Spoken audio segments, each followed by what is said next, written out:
नमस्कार मित्रांनो, तुमचं स्वागत आहे आपल्या विश्व गुरुकुल या यूट्यूब चॅनलमध्ये. आणि आज आपण बघणार आहोत इंडिया इव्हेंट आफ्टर 1960 या चॅप्टर सिरीजचा पार्ट 5. आतापर्यंत आपण बघितलं की इंदिरा गांधी या कशा टिकून राहिल्या पॉलिटिक्समध्ये आणि त्यांनी कशी जनता पार्टीमध्ये फूट पाडली 1980 मध्ये आणि त्यानंतर परत प्राईम मिनिस्टर बनल्या इंडियाच्या. त्याच्यानंतर बघूया की त्यांनी काय स्टेप घेतले, अजून काही बोल्ड स्टेप घेतले त्यांनी ते बघूया. जसं की इथे दिलेलं आहे, the Sikhs in Punjab demanded an independent state of Khalistan and Pakistan lent his support to this movement. आता पंजाबमध्ये ना थोडीशी सिच्युएशन खराब झाली होती. पंजाबमध्ये वेगवेगळ्या कम्युनिटीज राहत होत्या आणि मोस्टली कम्युनिटी कुठली होती तर सिख लोकांची होती. पण सिख लोकांना ना एक वेगळं त्यांचं राज्य पाहिजे होतं.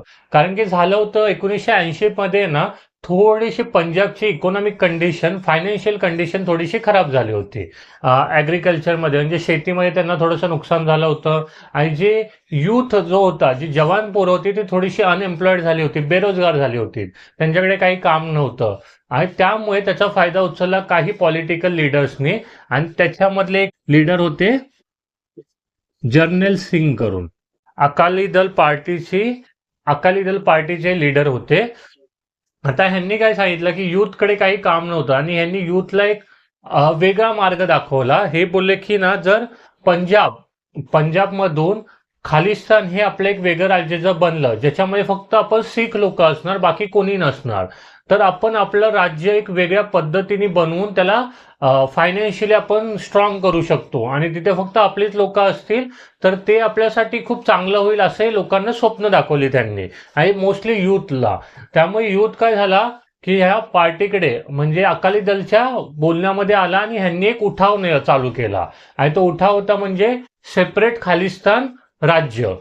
पण इंदिरा गांधी होते की ह्यांना हे असं काही नव्हतं पाहिजे, कारण की शेवटी आपल्याला माहिती आहे की इंडिया हा जोपर्यंत एकत्र राहणार आहे तोपर्यंत तो स्ट्रॉंग राहणार आहे.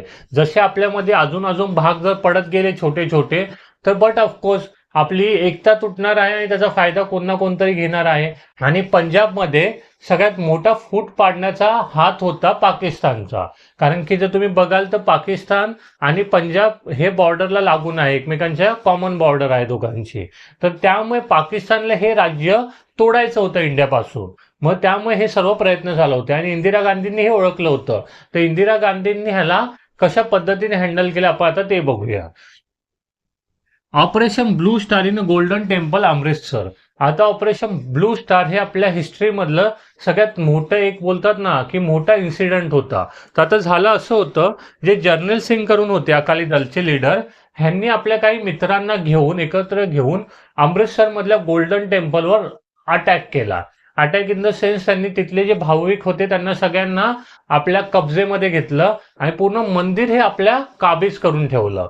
आणि त्यांनी मग डिमांड केली इंदिरा गांधींकडे, आम्हाला वेगळं खालिस्तान पाहिजे, त्याशिवाय आम्ही इथून बाहेर जाणार नाही आणि या लोकांनाही सोडणार नाही. पण इंदिरा गांधी तुम्हाला माहिती आहे एकदम नीडर होत्या, बोल्ड होत्या आणि त्यांना कोणासोबतही कॉम्प्रोमाइज करायला आवडायचं नाही. तर त्यांनी काय केलं, आपल्या आर्मीला डायरेक्ट ऑर्डर दिली की तुम्ही डायरेक्ट जा मंदिरात घुसा आणि ह्यांना डायरेक्ट मारून टाका. तर आर्मी तुम्हाला माहितीच आहे, त्यांना ऑर्डर भेटल्यावर ते फॉलो करतातच, त्यांच्यासाठी मग मागे पुढे काही नसतं. तर त्यांनी ह्या आर्मीने अटॅक केला अमृतसरच्या गोल्डन टेम्पलवर. आणि जे हे जनरल सिंग होते ना, हे पण हत्यारं वगैरे घेऊन गेले होते मंदिरामध्ये, म्हणजे त्यांच्याकडे सर्व काही होतं, एकदम बॉम्ब, AK-47 हे सर्व त्यांच्याकडे अवेलेबल होतं. मग आता झालं याच्यामध्ये असं ना की आर्मीने अटॅक केला, ह्यांनी पण फायरिंग केली. दोघांच्या फायरिंगमध्ये काही आपल्या आर्मीचे लोकही मेले, काही ह्यांच्या अकाली दलचे लीडर पण मेले आणि त्याच्यामध्ये जे काबीज करून ठेवलेली जी जनता होती त्यांचाही मृत्यू झाला. म्हणजे नुकसान हे खूप झालं आहे, त्यात मंदिराला पण खूप सारं डॅमेज झालं. तर इंदिरा गांधी यांनी ते सिच्युएशन तर सांभाळली, पण त्याच्यामुळे काय झालं, जे सिख लोक होते त्यांच्यासाठी हे मंदिर म्हणजे खूप एक मोठं त्यांचं धार्मिक स्थळ आहे. अजूनही तुम्हाला माहिती असेल की तिथे ते लोक किती ते इच्छेने तिथे जाऊन त्यांची प्रार्थना वगैरे करतात. तर त्या मंदिराला जे डॅमेज झालं बिकॉज ऑफ इंदिरा गांधी यांच्या ऑर्डरमुळे, तर हा सिख लोकांमध्ये खूप राग निर्माण झाला इंदिरा गांधींबद्दल की त्यांनी हे असं काय केलं, आमच्या रिलिजियस सेंटिमेंटला त्यांनी हर्ट केलंय, असं हे सिख लोकांच्या मनामध्ये कुठेतरी बसलं. आणि त्याच्यामुळे त्याचा रिझल्ट असा झाला की 1984 मध्ये 1984 मध्ये इंदिरा गांधी यांचे एक बॉडीगार्ड होते, ते पण सिख होते आणि त्यांनी डायरेक्ट ओपन फायर केलं इंदिरा गांधीवरच. म्हणजे असं बोलू शकता की रक्षक बनला भक्षक, आणि अशा प्रकारे इंदिरा गांधी यांचा मृत्यू झाला 1984 मध्ये. म्हणजे कधी कधी बोलतात ना आपण की आपले बोल्ड डिसिजन आपल्याला किती हानिकारक ठरू शकतात, ह्याचं एक उदाहरण होतं. आणि अशा पद्धतीने इंदिरा गांधी यांचा जो कार्यकाळ होता हा इथे संपला. आणि त्याच्यानंतर मग पुढे जे प्राईम मिनिस्टर बनले ते त्यांचे सुपुत्र राजीव गांधी हे होते. चला आता आपण त्यांच्याबद्दल जाणून घेऊया. जसं की आपण बघितलं, इंदिरा गांधी यांची 1984 मध्ये हत्या झाली. त्याच्यानंतर खूप मोठा प्रश्न उभा राहिला की आता प्राईम मिनिस्टरशिप, पंतप्रधान हे पद कोण सांभाळणार. आणि जसं जर बघायला गेलं तर इंदिरा गांधी यांची दोन मुलं होती, एक संजीव गांधी एक राजीव गांधी. संजीव गांधी यांची एका प्लेन क्रॅशमध्ये हत्या झाली होती. आणि राजीव गांधी हे पण काय ना पायलट होते आणि त्यांना पॉलिटिक्समध्ये काही इंटरेस्ट नव्हता, ते पॉलिटिक्स पासून लांबच राहायचे. पण आता सिच्युएशन अशी क्रिएट झाली की त्यांच्यानंतर इंदिरा गांधी यांच्यानंतर कोण हे सर्व काही सांभाळणार. तर सर्व काँग्रेस कमिटीने डिसाईड केलं की राजीव गांधी यांना आपण आता नेक्स्ट प्राईम मिनिस्टर बनवूया. तर जसं की इंदिरा गांधी यांची हत्या झाली आणि काही तासांनंतरच राजीव गांधी यांना prime minister of India declare करण्यात आलं. आणि त्याच्यानंतर 1984 डिसेंबरमध्ये इलेक्शन झाले इंडियामध्ये. आणि त्या इलेक्शनमध्ये काँग्रेसला खूप मोठी जीत भेटली. जवळपास 404 जागा या काँग्रेसच्या निवडून आल्या भारतामध्ये. म्हणजे एक बोलतात ना इमोशनल सिंपती ही काँग्रेसला खूप मोठ्या प्रमाणात भेटली इंदिरा गांधी यांच्या हत्येमुळे. आणि त्याच्यानंतर 1984 मध्ये राजीव गांधी हे भारताचे प्राईम मिनिस्टर बनले. आणि प्राईम मिनिस्टर बनल्यानंतर त्यांनी देशासाठी खूप चांगले स्टेप पण घेतले. पहिलं तर एक हे असं होतं की he become a PM in 1984. He try to several reform in science and technology. Rajiv Gandhi यांनी ना शिकलेले होते, पायलट होते आणि त्यांनी दुनिया फिरलेले होते. तर त्यांनी बघितलेलं की ना काही काळानंतर आहे ना टेक्नॉलॉजीचा म्हणजे IT इंडस्ट्री, कम्प्युटरायझेशन, टेलिकम्युनिकेशन ह्याचा येणाऱ्या काळामध्ये खूप मोठा असा फायदा होणार आहे देशाला. आणि ह्याच्यामध्ये खूप रेव्होल्युशन येत आहे हे यांनी अगोदर जाणून घेतलं होतं. त्यामुळे ह्यांनी इंडियामध्ये या सर्व गोष्टींना प्रोत्साहन दिलं. ह्यांनी टेलिकॉम इंडस्ट्री खूप सुधारवली इंडियामध्ये. त्याच्यानंतर ह्यांनी कम्प्युटरायझेशन करण्याचा प्रयत्न केला, बँकांमध्ये कम्प्युटर यूज करण्यासाठी ह्यांनी प्रवृत्त केलं. त्याच्यानंतर गव्हर्नमेंट ऑफिसेसमध्ये ह्यांनी कम्प्युटर प्रोव्हाइड केले. म्हणजे इंडियाला एक डिजिटल बनवण्याचा प्रयत्न हा कुठेतरी राजीव गांधी यांनी स्टार्ट केला होता.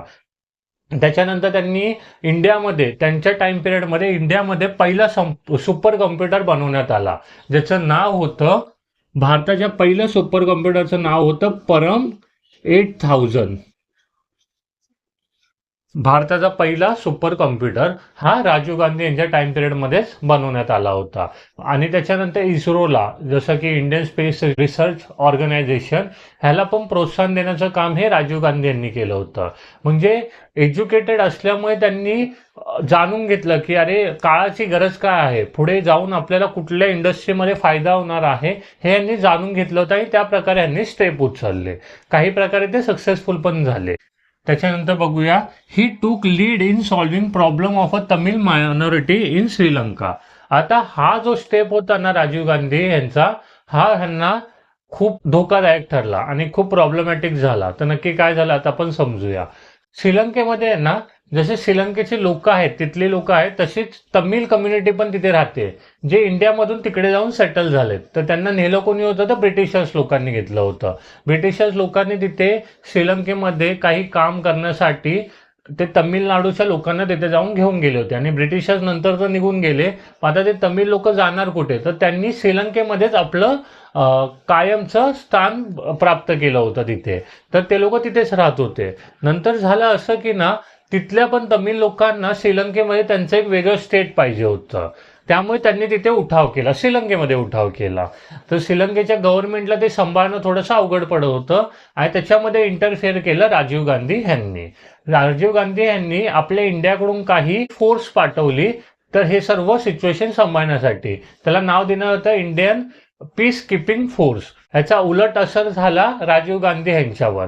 जिथे तिकडचे जे लोक होते तमिळ लोक, ह्यांना राग आला की अरे आमच्या म्हणजे हे भारताचे पंतप्रधान ह्यांनी आम्हाला सपोर्ट केला पाहिजे, पण हे आम्हाला शांत करण्यासाठी फोर्स पाठवत आहेत, म्हणजे आमच्यावर दबाव आणण्याचा प्रयत्न करत आहेत. तर तिकडच्या तमिळ लोकांना कुठे ना कुठे हा राग निर्माण झाला की राजीव गांधींबद्दल, की हे आम्हाला दबावण्याचा प्रयत्न करत आहे. जे राजीव गांधींनी जी फोर्स पाठवली, इंडियन पीस कीपिंग फोर्स, त्याचा तर काही फायदाच नाही झाला, कारण की सिच्युएशन ही कंट्रोलमध्ये नाही आली. पण त्याचा उलट असं झालं की राजीव गांधी यांच्या जीवाच्या मागे हे लोक पडले. त्याच्यानंतर पुढे 1989च्या इलेक्शनमध्ये कुठेतरी काँग्रेसला हार पत्करावी लागली आणि काँग्रेस हरलंय 1989च्या इलेक्शनमध्ये. आणि त्याच्यानंतर मग जे काही सरकार बनलं, नॉन काँग्रेस सरकार बनलं, ते पण काही जास्त काय टिकलं नाही आणि 1991मध्ये परत इलेक्शन झाले. आणि त्याच्यामध्ये in 1991, during election campaigning, the terrorist organization in Sri Lanka called Liberation Tigers of Tamil Eelam LTTE assassinated Rajiv Gandhi. आता झालं असं होतं ना, 1991चे जेव्हा इलेक्शन परत डिक्लेअर झाले तेव्हा राजीव गांधी हे कॅम्पेनिंगला निघाले होते आणि ते ऑल ओव्हर इंडिया आपापल्या प्रचाराच्या सभा अटेंड करत होते. तर त्यांनी एक अशी तामिळनाडूमध्ये एक सभा ठेवली होती.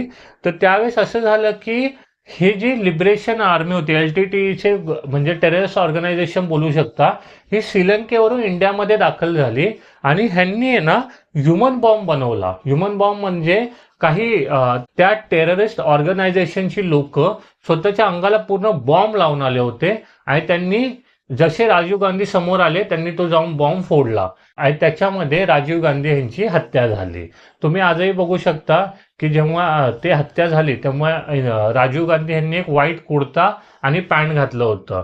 तेव्हा त्यांचे ते कपडे अजूनही दिल्लीला म्युझियममध्ये, महात्मा गांधी यांचं म्युझियम आहे, त्या म्युझियममध्ये स्टोअर करून ठेवलेले आहेत त्यांचे कपडे. म्हणजे असे रक्त वगैरे लागलेले थोडेसे फाटलेले कपडे तिथे अजूनही तिथे स्टोअर करून ठेवलेले आहेत. अशा प्रकारे श्रीलंकेच्या पॉलिटिकल अफेअरमध्ये इन्व्हॉल्वमेंट घेतल्यामुळे राजीव गांधी यांची हत्या झाली टेररिस्ट ऑर्गनायझेशनकडून.